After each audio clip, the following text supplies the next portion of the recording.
যাওয়ার পরে বলি ওনার দরবারে মানুষ আসে মান্নত করতে, কেন? বাচ্চা হওয়ার জন্য। তা বাবা নিজেরই বাচ্চা নাই, তার বউয়ের পেটের মধ্যে টিউমার, সে অন্যের বউয়ের পেটে বাচ্চা দেয়। নাউজুবিল্লাহ কি বাড়িতে রাখি আসছেন নাকি? এরপর এক পর্যায়ে জিজ্ঞেস করলাম, আপনি তো এত বড় পীর সাহেব, সূরা ফাতিহা পড়েন তো, যারা দেখছেন আমার লাইভে, সূরা ফাতিহা পড়েন তো। বাবা সূরা ফাতিহা পড়তে পারে না, কোরআন শরীফ পড়তে পারে না, উনি আবার ফির। আমি বললাম, দেখেন এই মানুষগুলা ধান্দাবাজি করার জন্য আপনারা ভগবান মনে আসছে, এখন আপনার কি করা উচিত? তার দরবারে শিরিক চলতো, মদ গাঁজার ব্যবসা হয়তো, মুরব্বীরা জানেন। কোলশহর ইউনিয়নের কেউ আছেন এখানে? কি কথা বলেন, কথা সত্য না ভাই? এগুলো হয়তো আলহামদুলিল্লাহ শুকরিয়ার বিষয়। গনি পাগলা তওবা করেছে, আমি অদমের হাতে হাত রেখে কালেমা পড়ে মুসলমান হয়েছে, এবং নিয়ত করেছে আর গান বাজনা হবে না, গাঁজা মদের আসর হবে না, শিরিক চলবে না। এই সব মোমবাতির ব্যবসা শেষ। এখন আগামী প্রতি পুষ মাসের 20 তারিখে এই গনি পাগলার এখানে উরস হয়। মোহনগঞ্জ, কলমাকান্দা, দূর দূরান্ত থেকে মানুষ এসে এই জায়গার মধ্যে শিরিক করতো, গান বাজনা করতো। গতকালকে গনি পাগল, এখন আর পাগল বলবো না, কারণ সে তো এখন সুস্থ হয়েছে। এটা লাঠির ভয়ে হোক, যে কোনো কিছুই হোক, সুস্থ হয়েছে আলহামদুলিল্লাহ। তো গনি ভাই এখন নিয়ত করেছে পুষ মাসের 20 তারিখে এখন উরসের পরিবর্তে ওয়াজ মাহফিল করবে। বক্তা থাকবে অসিকুল মানে হুজুরদের সবারদের দাওয়াত রইল, সবাই আসবেন তো ইনশাআল্লাহ। পুষ মাসের 20 তারিখ, এটা জানুয়ারির 4 তারিখ পরে, ক্যালেন্ডারে দেখলাম জানুয়ারির 4 তারিখ, উরসের পরিবর্তে ওয়াজ ও দুয়ার মাহফিল। চিৎকার করে বলেন না আল্লাহু আকবার। আমরা দাওয়াতের মাধ্যমে এলাকা পরিবর্তন করবো ইনশাআল্লাহ। কেন? কারণ এইগুলার মধ্যে শিরিক হয়, যে শিরিক আমার আল্লাহ পছন্দ করেন না। সুবহানাল্লাহি আম্মা ইউশরিকুন, আমার আল্লাহ রাব্বুল আলামিন শিরিক থেকে পবিত্র। উলামায়ে কেরামদের জিজ্ঞেস করেন, আমার আল্লাহ সমস্ত গুনাহ মাফ করবেন, কিন্তু শিরিকের গুনার কোনো মাপ, জোরে বলেন না, শিরিকের গুনার কোনো মাপ আছে বাজান? শিরিকের কোনো গুনার কোনো মাপ নাই। আমার আল্লাহ সব সইতে পারেন, শিরিক সইতে পারেন না। আরে শরিক তো আমরাও সইতে পারি না। মনে করেন একটা যুবক ছেলে, এতক্ষণ যাদের প্রশংসা করলাম, 5 বছর ফিরিত করার পরে বিয়ে করলো, 5 বছর সংসার করলো, বাচ্চা হলো 2টা। কয়টা? 2টা। 10 বছরের সংসার, 5 বছরের প্রেম, 5 বছরের সংসার, 10 বছর গেল একসাথে, বাচ্চা হলো 2টা। এখন যদি এই প্রিয়তম স্ত্রী অথবা মুরব্বী আপনার স্ত্রী যদি আজকে রাত্রিবেলা আপনি যাওয়ার পরে বলে, স্বামী গো আমি তোমাকে কত ভালোবাসি, তোমার জন্য আমি দিওয়ানা, জান প্রাণ সব দিতে প্রস্তুত, তোমার জন্য কত সুন্দর করে রান্না করি, কাপড় চোপড় ধৌত করে দিই, বাচ্চাগুলো লালন পালন করি, স্বামী আমি চিন্তা করলাম সব তো ঠিকঠাক, কিন্তু আমি আজকে থেকে নিয়ত করেছি আপনাকে 24 ঘন্টার মধ্যে 23 ঘন্টা ভালোবাসবো, 1টা ঘন্টা শুধু পাশের বাড়ির আব্দুল কুদ্দুসের সাথে একটু ভালোবাসা করবো।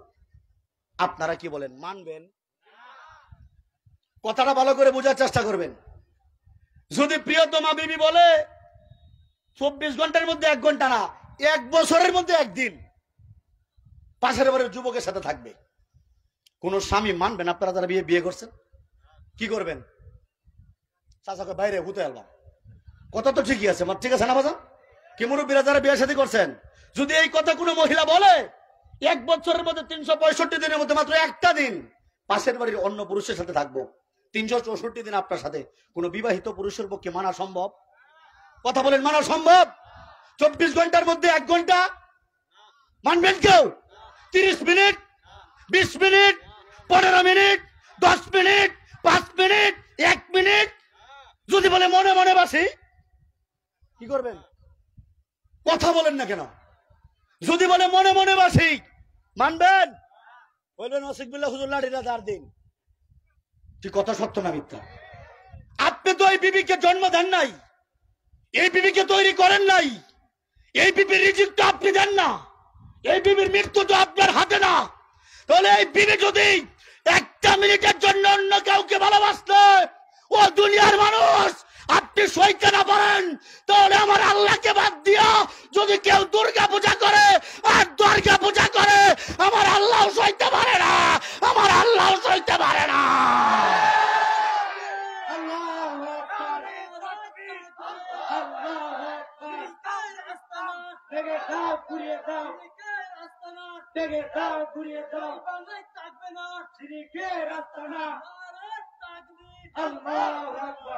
আপনারা কি বলেন, শিরিকের ব্যাপারে কোনো আপোষ চলতে পারে?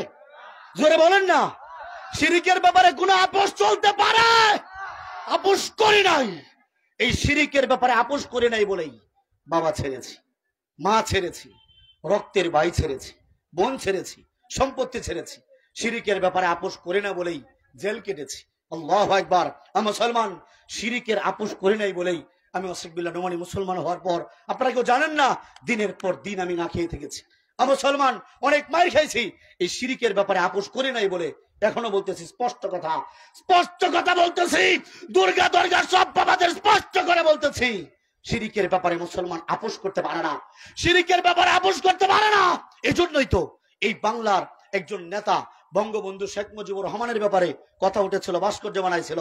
ওনার সাথে তো আমাদের ব্যক্তিগত কোনো বিরোধ ছিল না, ওনার এই ব্যাপারটাই ছিল যে এই মূর্তি ভাস্কর্য এগুলো থেকে তো এক পর্যায়ে শিরিক হয়।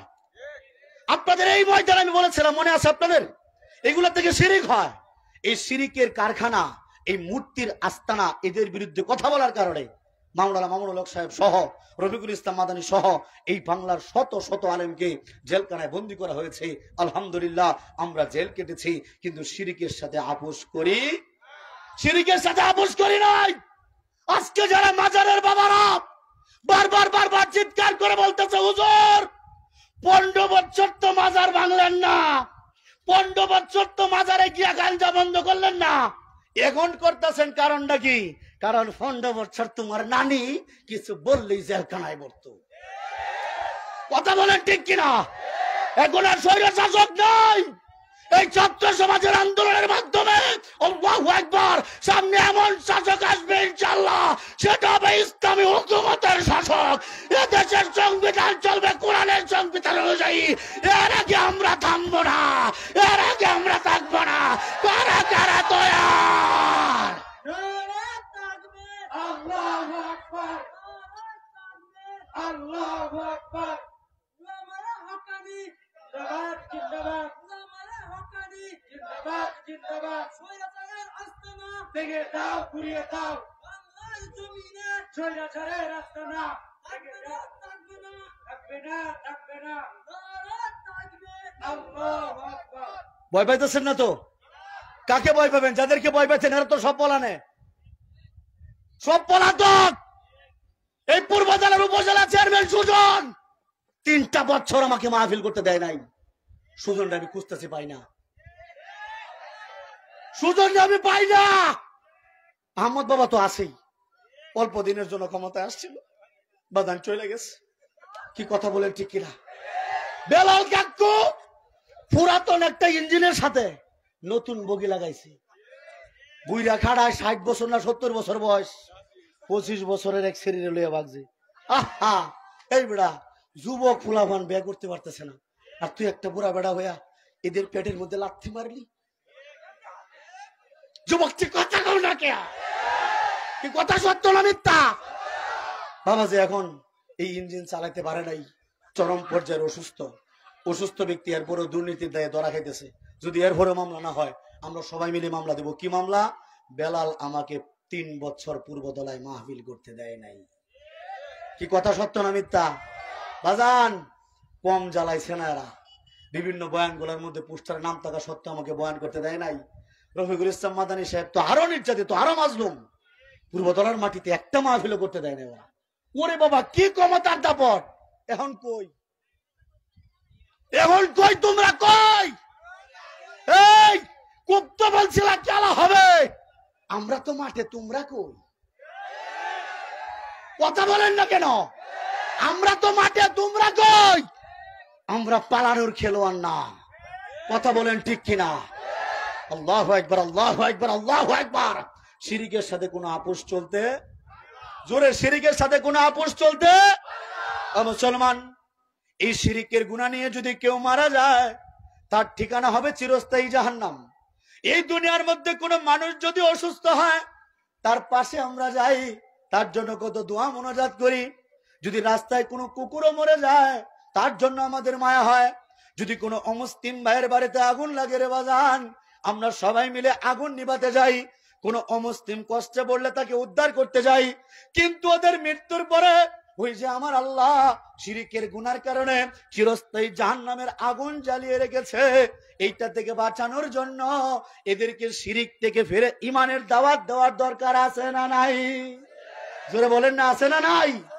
মুসলমান, ইসলাম গ্রহণ করার পর থেকে মানুষকে শিরিক থেকে বাঁচানোর জন্য, জাহান্নামের আগুন থেকে বাঁচানোর জন্য কাজ করতেছি। বাজান একজন নয়, দুইজন নয়, 388 জন পর্যন্ত যখন কালেমা পড়েছে, 387 জন পর্যন্ত কালেমা পড়েছে। আমার দিলের ভিতরে শুধু তামান্না, হায় হায় হায়, আমার মা 80 বছরের বৃদ্ধা মানুষ, উনি যে 12টা বছর পর্যন্ত এই শিরিক করতেছে, মিথ্যা মালিকের পূজা করতেছে, আমার মায়ের কি দশা হবে, এই চিন্তায় যখন আমি অস্থির। আল্লাহু আকবার। এর মধ্যে আমার বড় দুই ভাই, ওনারা কালেমা পড়ে মুসলমান হয়ে গিয়েছে। জোরে বলেন না আল্লাহু আকবার। ও মুসলমান, উনাদের কালেমা পড়ার পরে আমার মায়ের ভিতরে পরিবর্তন আসা শুরু করলো। কিন্তু আমার মা, আমার এলাকার মধ্যে বন্ডদের একটা দরগা আছে, ওই আমাদের বাড়ির একটু সামনেই পূর্ব পাশে, এটা 100 বছরের পাথরের পূজা। কত বছরের? মুরব্বীরা চিনেন না এমন মনে হয় কেউ নাই।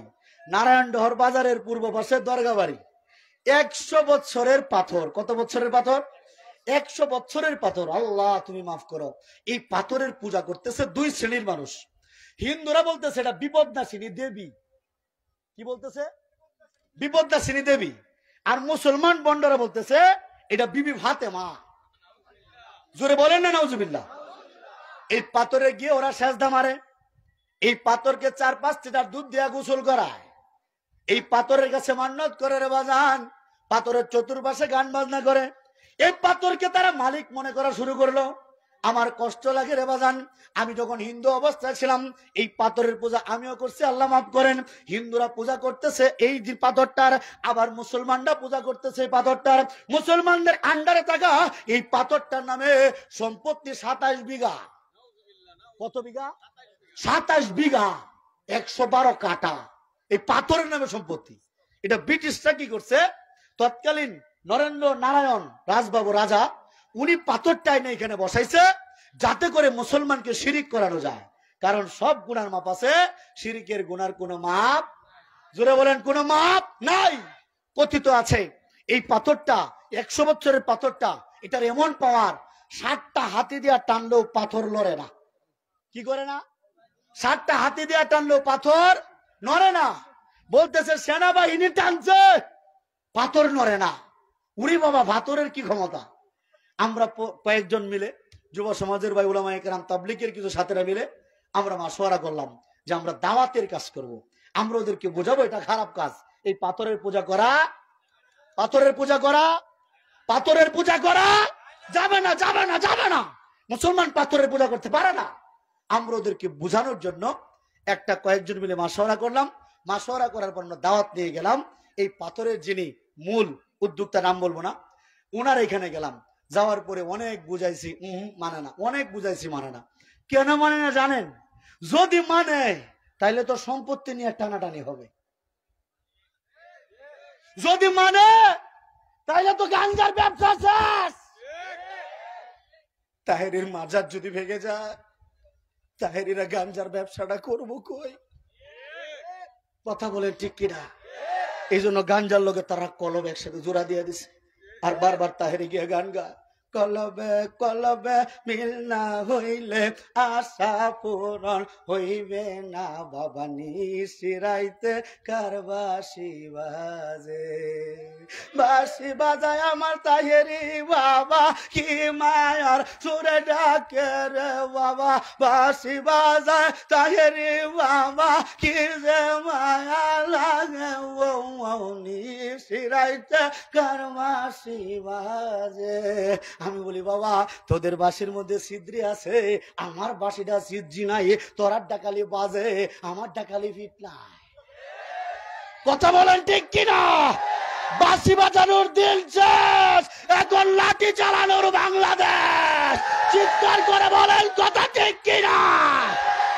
আল্লাহু আকবার। মুসলমান, আমি বলছি বাবা তোমার পাথরটা দিয়ে দাও, আমরা আর কিচ্ছু চাই না, তোমাদের সম্পত্তির দরকার নাই, শিরিকটা বন্ধ করো। আপনারা কি বলেন? আমার কথা কি যুক্তির বাইরে বলছি? আমাদের তো মাজার ভাঙার দরকার নাই, কব্বর ভাঙার দরকার নাই। কাজগুলা বন্ধ করে দেন, গান বাজনা বন্ধ করে দেন, গাঁজামদ বন্ধ করে দেন, সেজদা বন্ধ করে দেন, টাকা ইনকাম বন্ধ করে দেন, তখন আর বাবার লাগে দরদ নাই। হ্যাঁ, ভেড়া কি দা বুঝছেন আমার কথাটা? যারা মাজারের কমিটি, সবটি বাটপার, সবটি ওরে বাটপার। কথা বলেন ঠিক কিনা? খালি বাটপারই না, নিজের ব্যবসা লুচ্চা। খারাপ কথা বলছি নাকি? যারা মাজার কমিটির সব লুচ্চা আর টান মারে, আছে না নাই? এটার নাম জানি কি? বলি বাপ রে, ঘটনা কি ভাই? দেখছেন বন্ধু বান্ধব আছে এদিকে আছে পুরা